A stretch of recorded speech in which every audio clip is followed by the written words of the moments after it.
For millions of people in this country who feel let down, disenfranchised, displaced, the only alternative from the establishment is or was the Reform Party. But Richard Tice's latest stunt is yet another reason why he needs to be replaced by Nigel Farage.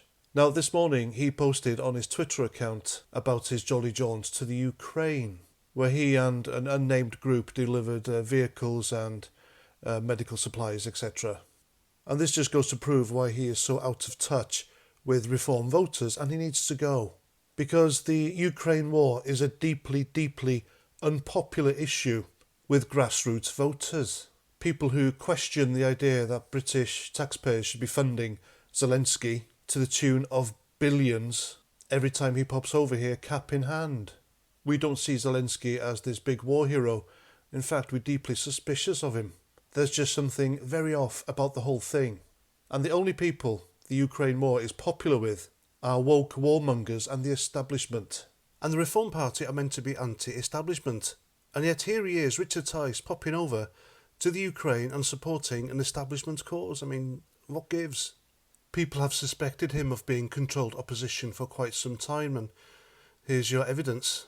And this is a huge mistake because the Tories and Labour, they are both deeply unpopular. And the upcoming general election is probably the only time that the Reform Party could actually make a difference because both parties are in such disarray. The Tories stabbed Boris Johnson in the back, a guy who got elected with a huge majority. They've thrown all that majority away. They're unpopular in the polls. They're trailing behind Labour. They're doing absolutely nothing about immigration, both legal and illegal.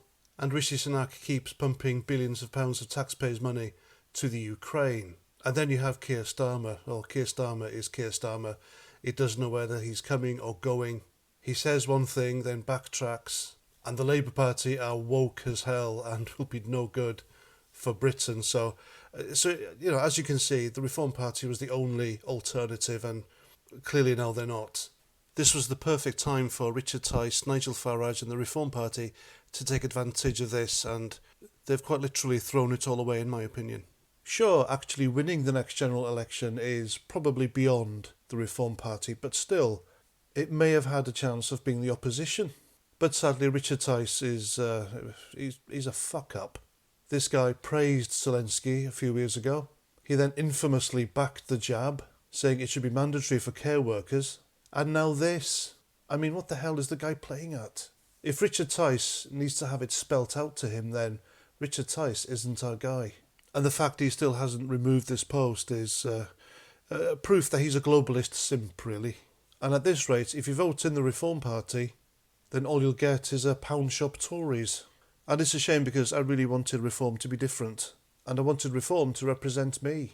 And the guy to represent me clearly isn't Richard Tice. So Reform really does need to do better.